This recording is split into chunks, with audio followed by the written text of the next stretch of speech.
महोदय, आता आमच्या मच्छीमार बांधवांना कृषीचा दर्जा मिळालाय, मासेमारीला कृषीचा दर्जा मिळालाय। कृषी मंत्री आणि आमचे मत्स्य विकास मंत्री त्यांनाही मी विनंती करणार आहे, साहेब झालंय काय की हा जो डिझेलचा परतावा आहे जो आम्हाला 22% मिळतो, हा डिझेलचा परतावा आणि आमच्या मच्छीमारांना डिझेल हे इंडस्ट्रियल कॅटेगरीमध्ये मिळतं। जर आपण कृषीचा दर्जा आपल्या मासेमारीला दिला आहे तर आपण इंडस्ट्रियल कॅटेगरीमध्ये मंत्री महोदय आपण त्याच्यातून त्या विषयाला काहीतरी दुरुस्त करावं लागेल। इंडस्ट्रियल कॅटेगरीमधून बाहेर काढून आता मंत्री महोदय इंडस्ट्रियल कॅटेगरीमधला रेट काय तर 140 रुपये पर लिटर।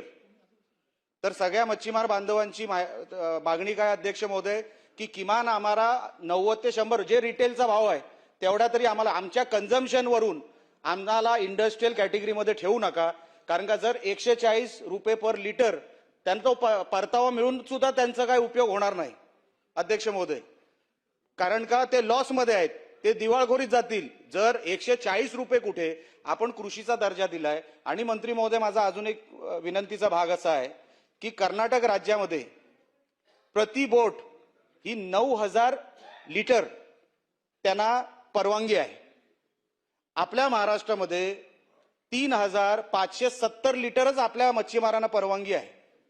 आपल्याला तेवढंच मिळतं, तेवढंच डिझेल आपल्याला मिळतं।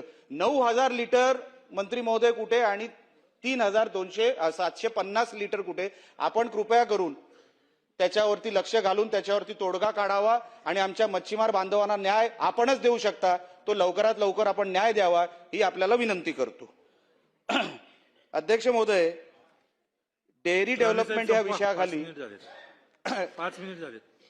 अहो माझी 2.5 मिनिटं तर मंत्र्यांनीच घेतली। ठीक आहे, लवकर कन्क्लूड करा।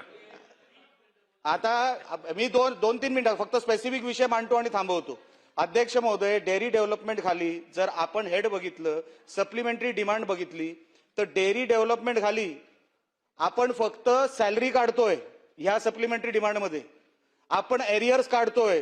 कुठेतरी एन्क्रोचमेंट होणार आहे, ते एन्क्रोचमेंट होऊ नये म्हणून आपण ते पैसे सप्लिमेंटरी डिमांडमध्ये टाकलेत।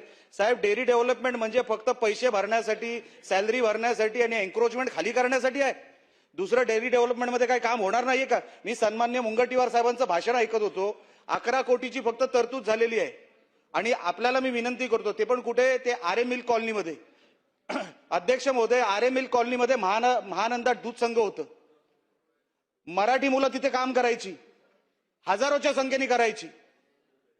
6 लाख लिटर त्या महानंदा दूध डेअरीची कॅपॅसिटी होती, 6 लाख दूध डेअरीचं त्या दूध डेअरीमध्ये कलेक्शन व्हायचं, ती दिवाळखोरीत गेली, फक्त 60,000 लिटरवर आली अध्यक्ष महोदय। 6 लाखावरून 60,000 लिटरवर आली। मराठी पोरं रस्त्यावर आली, त्यांची घरं बर्बाद झाली आणि डेअरी डेव्हलपमेंटच्या नावाखाली आपण काही मागायचं नाही। आणि कर म्हणजे एवढा, ती महानंदा दूध जो महानंदा दूध संघ होता तो चालवायला कोणाला दिला? मदर डेअरीला, नॅशनल डेअरी डेव्हलपमेंट बोर्डाला। आणि किती किमतीला दिला ताई? 250 कोटीला। म्हणजे आपण त्यांना चालवायला पण द्यायचं आणि आपण पैसे पण द्यायचे। 250 कोटी मुनगंटीवार साहेब, 250 कोटी रुपये सरकारने दिले त्यांना, मग ते 250 कोटी घेऊन सरकारने स्वतःच का नाही चालवलं?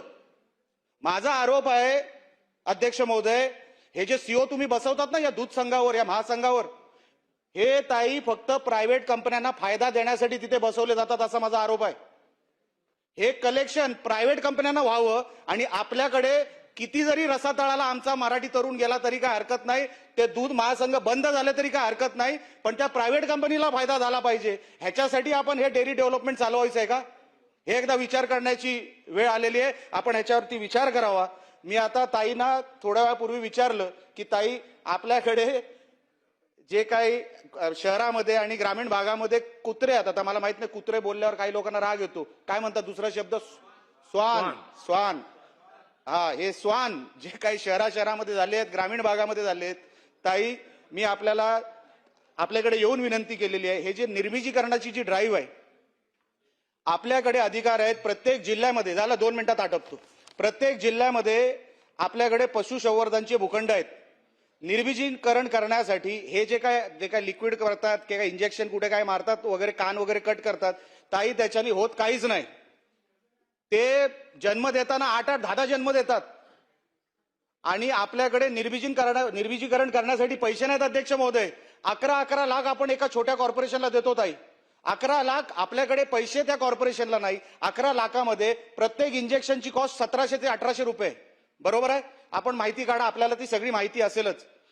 आणि हे निर्बीजीकरण होत नाही आणि आपण कुठे काय इकडचे तिकडे ते हलवायला गेलो स्वान, तर त्या मेनका गांधी आहेत, त्यांची लोक आहेत जिल्ह्यामध्ये, ते फोन करतात आणि धमकी देतात सीओना की जर एका जरी कुत्र्याला किंवा श्वानाला हात लागला, श्वान तोच, एका जरी त्याला हात लागला तर आम्ही तुम्हाला बघून घेऊ, ही धमकी दिली जाते अध्यक्ष महोदय. ताई धमकी दिली जाते. ह्याच्यावर काहीतरी तोडगा आपण करावा.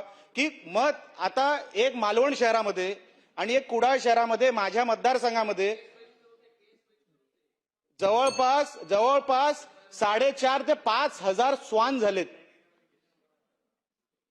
4,500 ते 5,000 आणि लोकसंख्या आमच्या शहराची किती आहे? 18-21 हजार. अहो सगळीकडे तीच परिस्थिती आहे. ग्रामीण भागामध्ये आम्ही सोडायचं कुठे? अध्यक्ष महोदय 1 मिनिट थांबा, 1 मिनिट थांबा फक्त.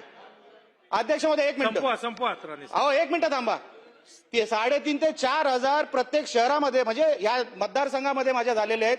त्यांना आपण पकडून जंगलात सोडायला गेलो तर आमच्यावर मेनका गांधींचं ऑफिस, आमच्या सीओना, आमच्या अधिकाऱ्यांना धमकावण्यात येतं. तर त्यांचा कधीतरी बंदोबस्त आपल्या माध्यमातून करावा. शेवटचा विषय फक्त आरोग्याच्या विषयामध्ये अध्यक्ष महोदय, पीएचसीच्या नावाखाली आपण जे काही पैसे खर्च करतोय अध्यक्ष महोदय, माझ्याकडे 11 पीएचसी येतात माझ्या मतदारसंघामध्ये.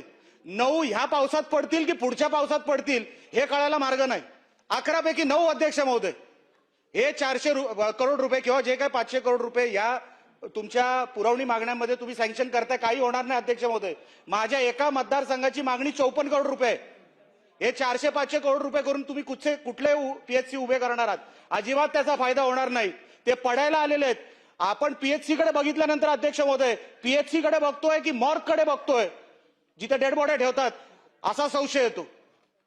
एकदा कधी ग्रामीण भागामध्ये पीएचसीची अवस्था बघा. आमच्या सिंधुदुर्ग जिल्ह्यामध्ये शेवटचा मुद्दा अध्यक्ष महोदय, आमच्या सिंधुदुर्ग जिल्ह्यामध्ये सिव्हिल हॉस्पिटल हे मेडिकल कॉलेजच्या घशात घातलंय. त्या घशातून अगोदर बाहेर काढा. आमच्या पुऱ्या सिव्हिल हॉस्पिटलची परिस्थिती बिघडून टाकली आहे. इथे मंत्री महोदय आहेत. मंत्री महोदय, आपल्याला मी विनंती करणार आहे, मी पण मेडिकल कॉलेज चालवतो, प्रायव्हेट मेडिकल कॉलेज.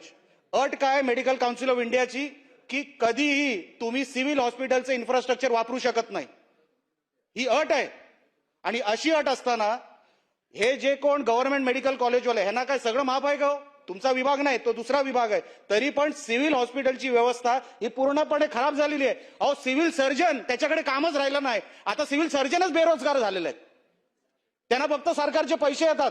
मंत्री महोदय, आता मला एक सांगा अध्यक्ष महोदय, हे सिव्हिल सर्जन जर ह्यांना कामच शिल्लक राहिलेलं नाही, ह्यांच्याकडे आता कॅबिन सुद्धा नाही ग्रामीण भागामध्ये, म्हणजे सिव्हिल हॉस्पिटलमध्ये ज्यांच्याकडे कॅबिन नाही, ज्यांच्याकडे स्टाफ नाही आणि आमच्या हॉस्पिटलची सगळी व्यवस्था ही मेडिकल कॉलेजच्या घशात घातली, मग गरीब माणूस सिव्हिल हॉस्पिटलमध्ये जाणार कसा, उपचार घेणार कसा? एवढीच विनंती सरकारसमोर करतो आणि थांबतो. थँक्यू. जय हिंद, जय महाराष्ट्र.